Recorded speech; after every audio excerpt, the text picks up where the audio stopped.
Tax के इस concept को समझते हैं एक्सपर्ट की तरह। सेस और सरचार्ज प्रैक्टिकल वे में समझते हैं। सेस जो है और सरचार्ज कैसे कैलकुलेट की जाती है।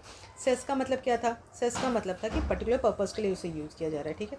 जैसे गवर्नमेंट यहाँ पर 4% एजुकेशन, हेल्थ एंड एजुकेशन बोल रही है, सेस है, तो यानी वो सिर्फ हेल्थ और एजुकेशन, जो भी पैसा सेस के नाम पे गवर्नमेंट कलेक्ट करेगी उसको सिर्फ उसी पर्पज़ के लिए, हेल्थ और एजुकेशन के लिए यूज़ करने वाली है।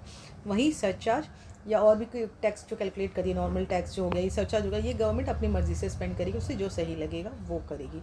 ये था डेफिनेशन। सरचार्ज एक और मैंने बताया कि वो वेल्दी लोगों पे, यानी इनकम एक सर्टेन लिमिट के ऊपर है, तो जैसे कि 50 लाख से इंडिविजुअल के केस में 50 लाख से ऊपर है आपकी इनकम तो सरचार्ज अप्लाई होगा, उससे लोअर आपकी इनकम है तो सरचार्ज अप्लाई नहीं होगा। इसमें भी स्लैब है सरचार्ज में कि इतना से इतना इनकम रहेगा तो इतना % सरचार्ज, इतना से इतना इनकम रहेगा तो उतना % सरचार्ज, ये एक स्लैब रहता है। चलो नॉर्मल वे में समझते हैं कैलकुलेशन कैसे होता है इसका, ठीक है। अब सपोज़ मेरी इनकम 51 लाख है, तो उस पर टैक्स कितना बना? मुझे पता है कि 2.5 लाख तक नील है, 2.5 लाख से 5 लाख तक अगर देखा जाए तो 5% का टैक्स होता है। तो एसएससी क्या बोलता है?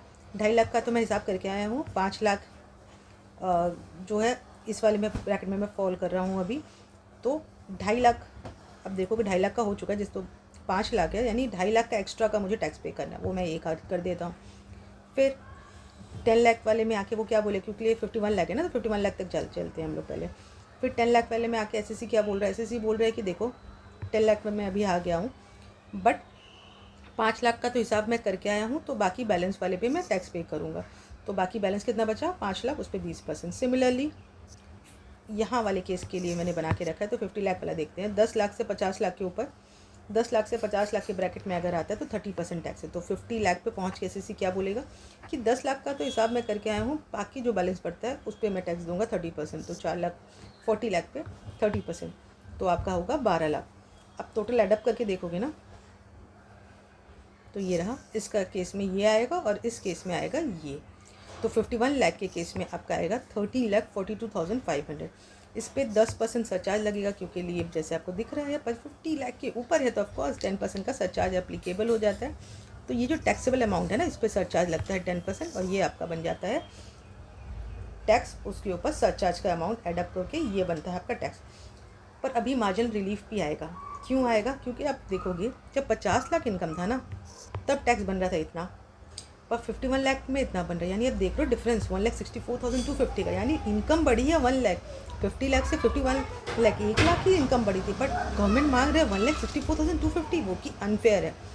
तो मार्जिनल रिलीफ आके बोलते हैं एक काम करो भाई, देखो आपकी इनकम तो 1 लाख बढ़ी है, टैक्स बढ़ रहा है 1,64,250, तो ये जो 64,250 आपको एक्स्ट्रा अपने पॉकेट से देना पड़ रहा है ना, ये रिलीफ दे देते हैं। ये आपको पॉकेट से पे नहीं करना, आपकी जो 1 लाख की इनकम है ना, वही आप पूरी गवर्नमेंट को टैक्स पे दे दो, आपको ये एक्स्ट्रा नहीं पे करना पड़ेगा। यही है मार्जिन रिलीफ कंसेप्ट। स्ट्रेंज है ना, बट हाँ यही सच है, यही है मार्जिन रिलीफ कंसेप्ट। तब अब क्या करेंगे? अब हम लोग जैसा कि हम लोग जानते हैं, हम लोग को ये तो पता चल गया सरचार्ज के साथ अमाउंट कितना है, हम लोग को ये भी पता चल गया मार्जिन रिलीफ कितना है।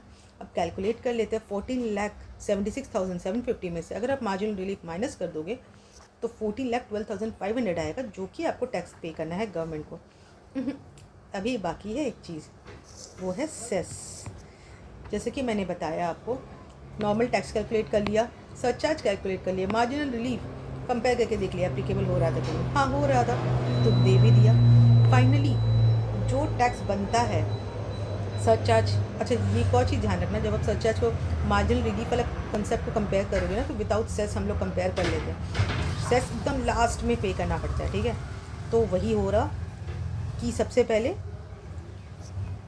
मार्जिन रिलीफ दे देंगे, बैलेंस बचा 14,12,500, इस पर 4% कैलकुलेट करेंगे और यही फाइनल जाएगा गवर्नमेंट को टैक्स, ठीक है। तो हो गया नॉर्मल टैक्स कैलकुलेट स्लैब से, सरचार्ज 10% यहाँ पर था, मार्जिन रिलीफ जो था वो कंपेयर करेंगे स्लैब वाइज।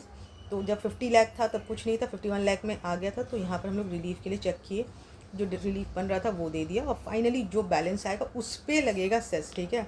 सेस लगा के रिलीफ नहीं कैलकुलेट करना है, हम लोग सरचार्ज के साथ ही खेलेंगे अभी।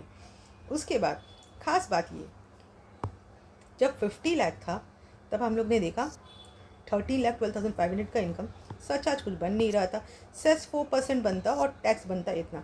टेक अवे होम सैलरी सामने वाले का था 36,35,000, वहीं जब 51 लाख उसकी इनकम हो गई तब बेस टैक्स तो ये था, सरचार्ज एप्लीकेबल हो गया था और मार्जिनल रिलीफ भी मिला था।